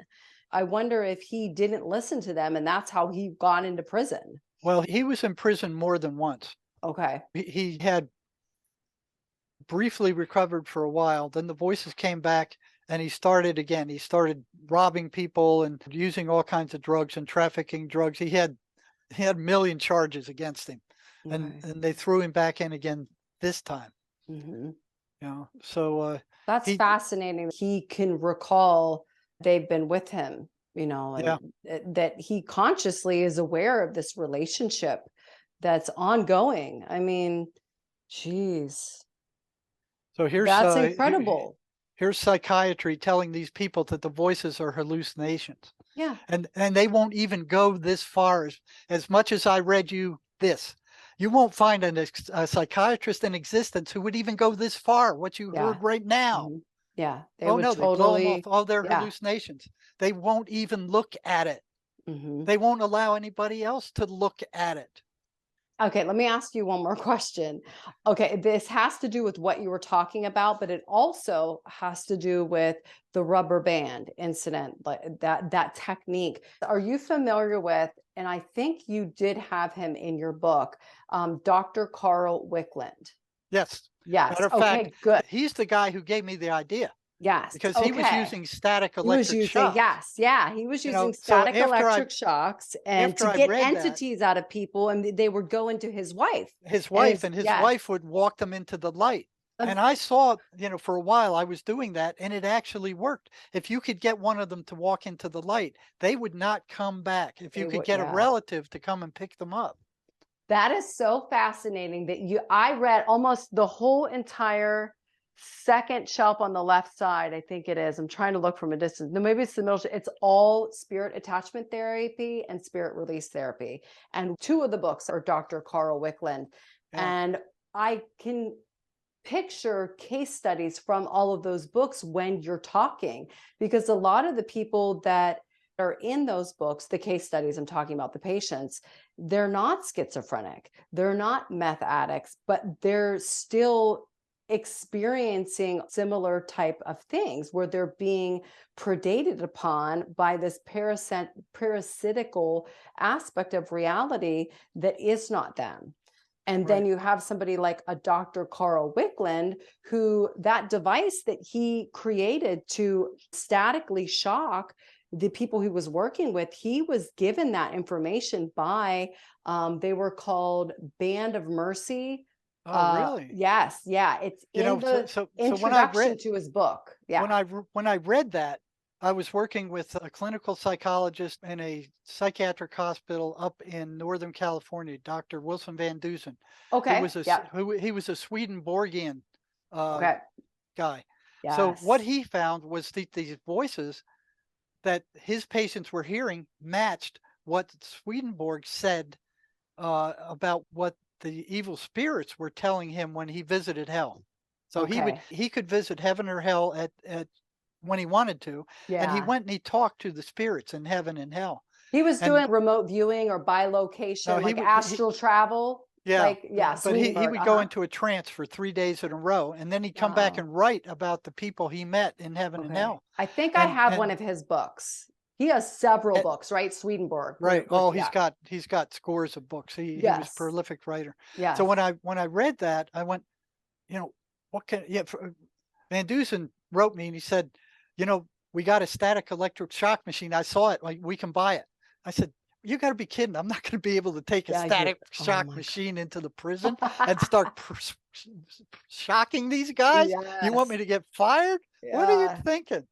you know? But so he But was I aware kept of that thinking, machine. Yeah. yeah, I Mhm. kept thinking like, okay, what could I do to simulate a shock like Gotcha. that? Okay. So that's where that technique came That's where the from. rubber Okay. band. So I obsessed over it for like 2 months. Like, what Mhm. could I do? And every single thing I could think of would either get me fired or get me thrown in prison. I mean, Yes. it was Yeah. like in jail. Yeah. And then one day I'm talking to his secretary and I see this big rubber band on her desk. And I go, I wonder if that would work. So I take it and I started giving it to the prisoners I was working with. And I said, when the voices come, snap this, tell me what happens. I'd give Yeah. them one and I said, snap it all week and then come back and tell me what happens. Mm. All of them said the voices shut up temporarily. You know, Nice. off between 15 seconds to a minute, they would shut up. Mhm. And most of them said the snap of the rubber band hurt the voices and stunned them much more Mhm. than it hurt them. Yeah, and that's what Dr. Carl Wickland reported. What was they did not like that static shock. It hurt them more than it hurt the person, because I A- remember somebody questioned him like, "Well, why are you torturing your patients?" And he's like, "I'm not. I'm not torturing them. It's actually torturing the entity, and they're Right. jumping out of the patient." You know, and if you look at that, all the shock treatments that I saw giving at the state hospital where I worked, Oh, it's you know, horrific, they isn't were it? giving 3,000 of those a year. And what was interesting is that the schizophrenics they gave them to, those shocks drove away the voices for a short period of time. Like, but it was like a much longer than the snap of a rubber band. It was like a Oh week or yeah. two. Oh yeah, because So, so, that's so so, it's and probably on. devastating to them, because it's devastating to us to go through that therapy, right? The Oh human yeah, body it itself. destroys brain cells. Yeah. Yeah. But Oh. the fellow I was telling you about, Anon, he can tell you about the effect that the shock treatments had on his voices. They vanished for a while, and he was Mhm. able to kind of take control of his mind a little better because of that. You know, they don't like the shock. So they're energetic entities. There is no space, there is no time, there is no matter where they're at. Function in an energetic universe. So they're like a magnetic field. You can't see it, you can't smell it, you can't touch it, you can't taste it. It Mhm. affects physical reality. We use it all the time. And these voices are the same thing. You know, you can't pour Thorazine on a magnetic field and expect it to dissipate. You can't pour antipsychotic drugs on these voices and expect them to dissipate. They aren't affected by physical matter. They can walk through walls. They can follow the patient wherever he goes. They can go into the patient's mind and pull up every rotten thing he's ever done. They are not physical entities. They don't function by physical laws, and they don't respond to physical drugs. The only reason those drugs work that psychiatry gives is because they're major tranquilizers and they gork out the brain. It's like pouring maple syrup into a radio receiver. It's affecting the brain, which is a receiver. It doesn't. Yeah. The thoughts do not come from the brain. They come from other places outside the body. You can tune into different frequencies. You can decide what stations you want to listen to, but it's like if you took a transistor radio and you put a battery in it and it's playing music and you went back 400 years and you gave it to the top scientists of that day, they would be freaked out. Well, Yeah. how do people get in there? How do people get in? They got midgets in there. Yeah. What's singing in there? This doesn't make sense. They take the back off and they look in there. There's no people in there. They get a magnifying glass and they look at all the weird stuff. There's no people in there. It's the same thing with the Yeah. mind, with the brain. Those are energetic transmissions that come in from different, you know, energetic phases of reality that Yep. psychiatry denies exist. And Exactly. they're doing the whole human race a grave disservice by Mhm. insisting that these voices are hallucinations and not entities. Because if they're hallucinations, it's their mind that has gone awry. And the psychiatrist will, they'll, oh yeah, it is your mind. You got a chemical imbalance in there, which is a complete lie that the pharmaceutical industry fabricated to try to explain why their drugs work. So, if it's you attacking yourself, what do you do about it? Nothing. What can you do? Your mind's out of control. You don't know what to do about it. It's driving you to do all these crazy things. You're hearing voices telling you to do crazy things. Can't sleep. You have no peace. And it's like your mind has turned on itself. But once you realize that that isn't you, that those Mhm. voices aren't your mind, they're coming in from somewhere else, that splits them off. And now you can attack them. Yeah. You're giving people their sovereignty back at Right. that point And, whenever you do that split. and psychiatry is taking it away. They're Hmm. telling these people this is a life sentence. Your Yep. brain is broken. It's a chemical imbalance, which has Hmm. been disproven solidly. It's a solid lie. And they're Yep. keeping it going. They're doing such injustice to the human race. It is incredible. The psychiatric Mhm. mafia is it's hard to believe what these people are doing. And they're just Well, puppets of the big pharma. They're the big pharma's drug distributors. well, if somebody wants to speak with you to work through all of these therapy methods that we talked about, you said to go to your website and it's what, jerrymarzinsky.com? Yeah, or they can Okay. write me directly at jmarz1 at outlook.com. For appointments, they can do that. Usually Well, pretty busy, so it's hard for me to talk to all the people that want to talk to me. I'm booked all through December now. So first appointments will be, near the end of December or into January. okay. Is that email address, is that on your website? I don't think so. Okay, well, I'll make sure that I put it in the description and then I'll put your website as well. And then I'll Uh, also add, uh, because you talked about the That's a Lie program, and that comes from Sherry Sweeney's right. website, but is They that can, also on your website? that's on the website under articles. Okay. And if you guys want to know more about the voices and how we Yes. came to figure out that they were voices, you can get this book. You can get it on lulu.com Okay. or you can get it on amazon.com. And it was written, my co-author was Sherrie Sweeney, and she did experience the voices when she was a young woman. I have an interview with her as well. She was one of the first people I interviewed when I started this channel. And again, this is the third interview now with Jerry. And like I said, the second interview is with, he brought a woman named Ava along, and she discussed the MACE method, energy method, and how that worked for her, as well as other things. But again, we have scheduled for January of 2023, we're going to be speaking with George. And George is someone that Jerry's been working with. And then also, we're going to try and get a doctor from the psychiatry field as well that has had some experience with alternative methods. And I'll just tease to that until we can actually get in contact with him. Is there anything else that we want to leave everybody with? I know we're going to do more, but for now, do you want to? I think we kind of covered everything, honestly. We always end up talking about so much that it goes a lot longer than I think it's going to go, which is a good thing. But I think we did cover a lot. Do you want to end with anything, or did we do this topic justice for this Well, go I think we around? did because I mean, this transcript goes on and on and on, and there's other interesting stuff that comes up. But I just wanted you to get a feel for, what it Yeah. was like to explore this area and give these guys things to do and bring that back and what happened. What Yeah. happened? What happened? When you did this, what happened? If you do this, what happens? It was a trial and error thing that went on for decades. Okay. So what age did you start working with him? Probably in his 30s? Oh no, No. this guy wasn't for decades. I mean, the whole Okay. process was Oh, the whole decades. process. I gotcha. I Yeah, gotcha. yeah. And then, so wait, I have one more question about that guy, just so we can get closure on it.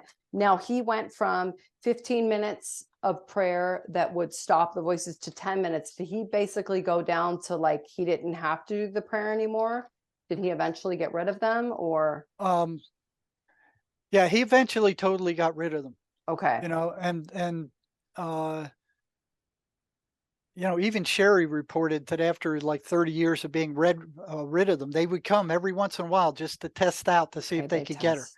Okay. They're like fishermen. Because they can go into your mind and pull up every rotten thing you've ever done, they kind of bait the hook with something that you feel guilty about. They'll Mhm. cast it in and throw a thought into your mind stream, into your thought stream, and see if they get a reaction. If they get Okay. a reaction, then they'll pour gasoline on it and try to get it going. So Okay.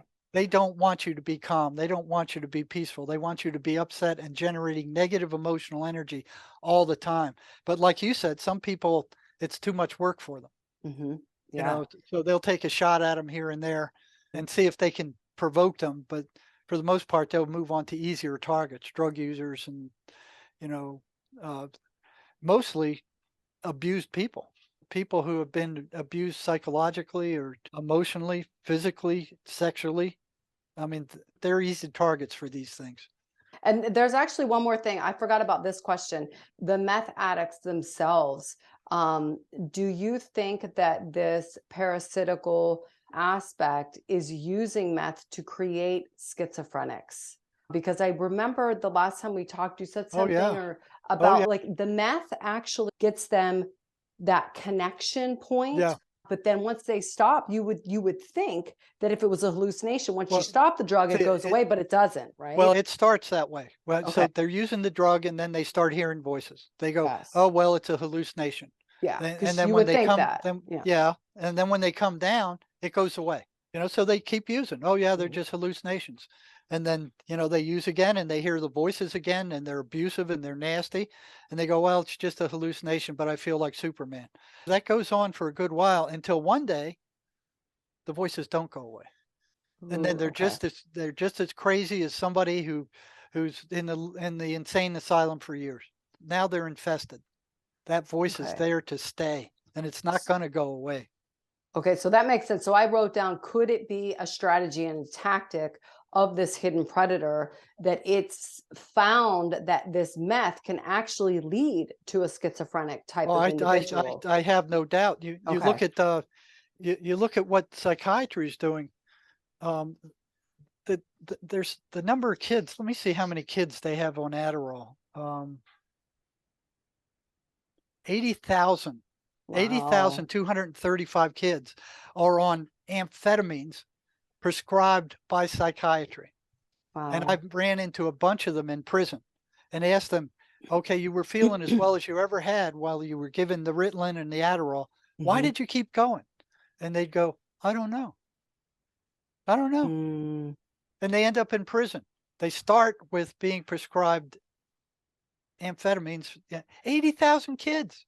I could have been one of those kids, but back, I mean, I was born in the 70s. I'm like almost 50 years old. But when we were younger, my mom got me into sports. So thank God for sports, and I remember at 4 years old, we had to play sports and I played sports all the way through college. And so I could have very well been one of those kids that was put on Adderall because Yeah, I was a hyper yeah. kid. Lots of kids are. Yeah. But I mean, that's normal. Yeah. Like No, kids, yeah. it's part of their deal. Oh no, Mhm. it's not normal. It's a attention deficit. They take segments of the normal human behavior and they turn it into a disorder. Yeah. And then they make up a diagnosis for it. And then the drug companies come up behind them and they create all these toxic substances to treat the symptoms of these disorders that the psychiatrists fabricate. There's not a single Wow. test anywhere to test any one of those 297, I think it is now, diagnoses that they have in Mhm. the DSM. They make more up every couple of years. And then they attach numbers to them so they can bill the insurance companies. And then they rip off, you know, the people.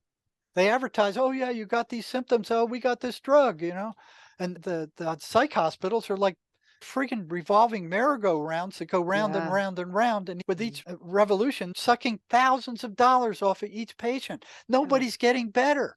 They're Mm-mm. getting worse. And their brains are being rotted out. This Now, is the individuals that were in prison and took Adderall when they were younger, was it like a gateway drug where it led into the harder drugs? Yeah, in a lot Um, of cases it is. But there's other cases where it has the opposite effect of what you would expect.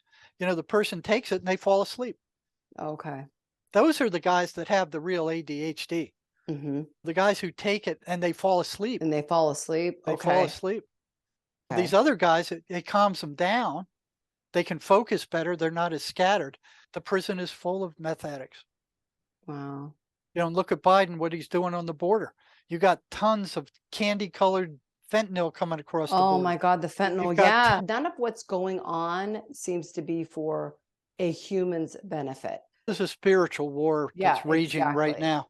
Exactly. And just looking at the sector in which you're involved in, the medical sector, specifically psychiatry subsector, it's sickening the stuff that's being perpetuated. Anybody looking at that, you really don't have to even be a Rhodes Scholar to see that it's not for any human being's benefit at this point. And the fact that it's being perpetuated tells me that something's feeding off of this system and something's allowing it to happen. And so we'll just end there. on that note, and just thank God that there's somebody like a Jerry here that's shining a light on it, and you're actually helping people. And it's nice that in your you were supposed to be retired, Jerry. Yeah, So yeah, that's what I thought. yeah, it's nice that you're continuing to provide this type of service for people. And like I said, I'll put all the details in the description. But until next month, we'll end this here, and that way you can get on with your day. And thanks again for taking the time to talk with me. And I really look forward to talking with George next month and collaborating with some of these other therapists and doctors that are doing similar things to you. We'll look forward to that as well. But thanks again, Jerry. Well, thanks for the platform. If it wasn't for people like you, this stuff would never get out. The universities aren't going to put it out. No, The they're psychiatric not. mafia is not going to put it out. No. It wouldn't get out. The people wouldn't know. It Yeah, would be it has to suppressed. be a grassroots type of It does. movement. It And actually does. yeah, and do you have any shows that you could point people to that you've done recently? If you go to my website, some of the recent Okay. ones, the one with Frank, Okay. he's the guy I was telling you. He's got that entity in him, Okay. and he's speaking about what it's like to live with it. Okay. And that's on your website. That's on the website. All right. Well, I'll make Yeah, sure that I and put a link for that. It as doesn't well. show you all the videos at first, but if you click on the video thing up in the top, all the Okay. videos will come up. They'd only Okay. give you like 6 of them if you don't click on the videos. Gotcha. But you can go in and see the majority of them Yeah, then. plus the blog, plus the articles that we wrote. We put a lot of information on that site. All right. Well, we'll leave everybody with that. And thanks again, Jerry. And I look forward to talking with you more next month.